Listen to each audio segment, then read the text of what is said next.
The last roller coaster that Lake Compounce added was in the year 2000 with Boulder Dash. Now in 2016, they'll be adding a launched steel coaster called Phobia Phear Coaster, and that is fear with a PH. This is the Skyrocket 2 model by Premier Rides, the same as Tempesto at Busch Gardens Williamsburg, Superman Ultimate Flight at Six Flags Discovery Kingdom, Skyscream at Holiday Park, and Zombie Ride down in Mexico. So once again, we see another one of these clones popping up at a park. These coasters are really becoming popular, but in case you aren't too familiar with them, here's the stats from them. They feature one inversion, the maximum launch is 62 miles per hour, the maximum height is 150 feet, and it's 863 feet of track. It starts off with the normal launch where you fall back, then it launches you a bit faster where you go up through this non-inverting loop about halfway, then you fall back, launch again at full speed,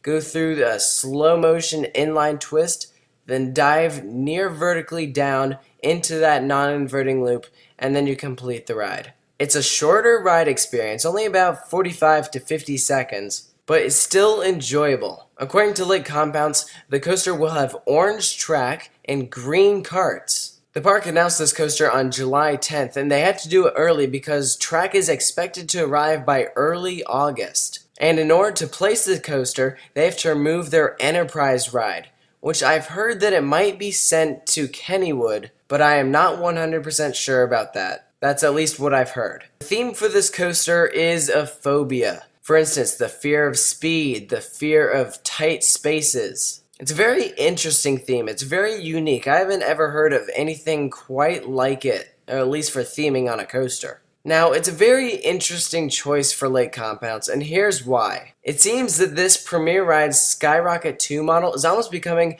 the new Vekoma Boomerang. Every park is wanting it. Now, that being said, Lake Compounce actually has a Vekoma Boomerang. It goes upside down and goes backwards, so this is another coaster that goes upside down and goes backwards. I don't have a problem with them having a coaster that goes upside down, but I think it's very interesting that their two main steel coasters both go backwards. I think that's kind of an interesting choice. Now, this is still a good coaster. The nearest one is at Busch Gardens Williamsburg, which is not even close to Lake Compounce. This is a park in Connecticut, nowhere near each other. And this is the first multi-launch coaster built in New England, so they'll finally have a good launch coaster. So it's a good ride. I just think that it's a bit of an interesting choice. If I were running the park, I probably would have chosen something a bit different, but these are fun rides and they don't have a huge price tag. They're priced around $8 to $9 million.